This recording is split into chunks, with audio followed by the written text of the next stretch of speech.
Hand sanitizer if you like. তারা last যেদিন করোনার জন্য বিশ্ববিদ্যালয় এবং প্রতিষ্ঠান বন্ধ করছে, তারা সেদিনেই জিনিস কিনে তারা কিন্তু করোনার আমরা হ্যান্ড স্যানিটাইজার বানানো শুরু করছি। এবং আমি ব্যক্তিগতভাবে ক্যামব্রিজ থেকে পিএইচডি করছি, তখন আমি এন্টারপ্রাইজের দিকে আমি গেছি। তারা যখন এটাকে সাস্টেইন করতে গেল আস্তে আস্তে, খুব অল্প থেকে আমরা কিন্তু ওয়ার্ল্ড স্কেলে গিয়ে, আমি নিজেও হাফ ইন্ডাস্ট্রিয়ালিস্ট, এবং আমরা আমাদের সাজা জানেন যে আমার গাজীপুরে একটা কেমিক্যাল ভেঞ্চার আছে, চিটাগংয়ে একটা কেমিক্যাল ভেঞ্চার আছে।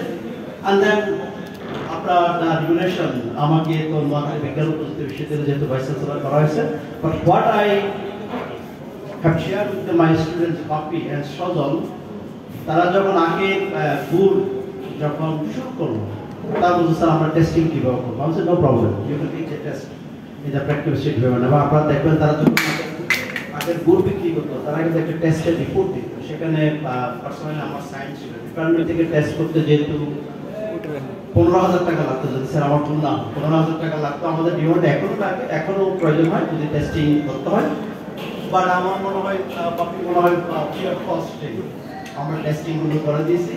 সো এবং সেই টেস্টের সার্টিফিকেট কিন্তু আপনারা অনেকেই যারা তার গুড কিনছেন এবং আমরা যারা কিনবো সবসময় কিনবো, আমার যারা সামনের সাইডে আছেন আমার মনে হয় অনেকেই তার প্রোডাক্টের কাস্টমার। আমি আগেই বলছি আমি আজকে প্রোগ্রামে যাবো, বাতাসকে আমি 2 কেজি মধু কিনে নিয়ে যাবো তার থেকে। তো তাকে বলবো I hope say also keep this promise.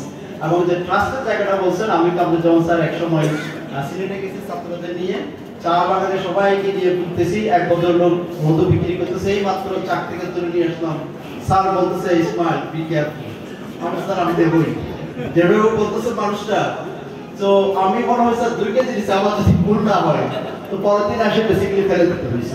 So ট্রাস্টের জায়গাটা really important. What I learn, আমরা যখন কেমিক্যাল বানাই, যেহেতু আপনার কেমিস্ট্রি পড়ছি, তখন বেসিক্যালি এই হচ্ছে কি বিভিন্ন ফর্মুলেশনে কম বেশি দিয়ে আমরা ম্যাক্সিমাম পানি, তো বলতে বেশি পানি বিক্রি করতেছি। আমাদের এমন এমন প্রোডাক্ট আছে, that some products are profit 500 times 1000 times. আমরা একটা প্রোডাক্ট বানাই 150 টাকা দিয়ে, বেশি 1000 টাকা দিয়ে, এরকম আছে। আবার যখন ফ্যাক্টরিতে বা চায়ের দোকানে বা কোনো একটা রেস্টুরেন্টে যখন বলে যে স্যার সামানটা একটু কম দামে করে দেন, তখন কিন্তু সেই কম দামেই আমরা বানাই। সো ডিপেন্ড অন কাস্টমার, আমরা কম দামে দিই। বাট যখন এটা খাবারের বিষয়, definitely you must have the trust, এবং এই ট্রাস্ট যদি একবার ভেঙে যায় সেটাকে আর ফিরে তারা যাবে না। তো সেই জায়গা থেকে আমি বলবো আমাদের যে কৃষি হানি, সেটাকে যে ট্রাস্টের জায়গাটাকে অবশ্যই রাখতে হবে।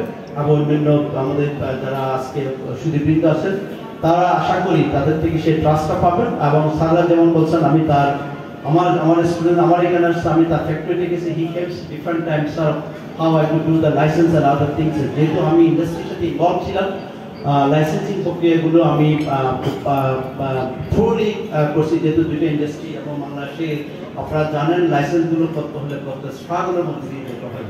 একজন এন্টারপ্রেনিয়ার যখন খুব অল্প পরিমাণ টাকা নিয়ে নামে, তার যখন লাইসেন্স করতে 20-30 লাখ টাকা চলে যায়, সে তখন লাইসেন্স থেকে অনেক দূরে চলে যায়। তো সেই জায়গা থেকে আমার মনে হয় আমরা ব্যবসাটা যদি আরো সহজ করতে পারি, আমাদের প্রশাসন যদি ব্যবসাকে আরো সহজ করতে পারি, that will be the good thing for the people who wants to B the entrepreneur. Second হচ্ছে, আমরা যদি এমন হয় মেঘনা গ্রুপ মধু বানাই, তারপরে বসুন্ধরা গ্রুপ মধু বানাচ্ছে, বসুন্ধরা গ্রুপ পেঁয়াজ রসুন এগুলো বিক্রি করতেছে, বসুন্ধরা গ্রুপ আপনি যদি গানিবাঙ্গা সরষের তেল বানায়, তাহলে who will do the research, who will do the next generation things? আমরা মনে হয় আমরা স্মল অ্যান্ড মিডিয়াম এন্টারপ্রেনার গুলোকে কেন ধরে মেরে ফেলতেছি। আমাদের গভর্নমেন্টের পরিস্থিতি হচ্ছে এরকম একটা অবস্থা। আমরা সেই জায়গায় গভর্নমেন্টকে রিকোয়েস্ট করবো, আমাদের পলিসিগুলো যাতে স্মল এবং মিডিয়াম এন্টারপ্রেনার্স গুলো সাস্টেইন করতে পারে, সেরকম একটা পরিস্থিতি। বড় বড় কোম্পানির হিউজ অ্যামাউন্ট অফ টাকা আছে, তারা ডিফারেন্ট অ্যাসপেক্টসে ব্যবসা করতে পারে, যেখানে সাধারণ লোকের যাওয়া চ্যালেঞ্জিং। সেই জায়গা থেকে যদি আমরা আমাদের পলিসিগুলোকে আমাদের স্মল এবং মিডিয়াম এন্টারপ্রেনার জন্য একটা বান্ধব করে, তাদের কাজের জন্য একটা সহযোগী হয়, এরকম একটা বান্ধব পরিবেশ তৈরি করতে হবে, সেটাই ভালো হবে। আমরা সেই জায়গা থেকে বলবো, সহযোগিতার হার যদি থাকে, আমাদের জীবনে চলার পথে সত্য হলে সবাইকে এই পরস্পর সহযোগিতা দরকার।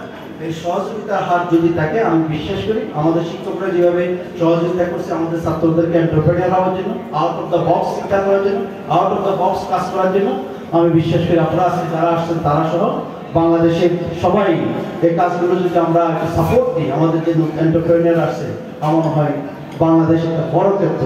কেউ একজন বলে যে আমাদের যে শাহবাগ আজিজ মোহাম্মদ ভাই একটা কথা বলে, বাংলাদেশ এমন মার্কেট 20 কোটি মানুষ আছে, আমরা যদি কোনো বিস্কিটের ফ্যাক্টরি দিই 20 কোটি মানুষের যে একটা করে বিস্কিট কিনে তাহলে বিস্কিট বিক্রি হবে। That's the thinking from the different aspects as a part of business.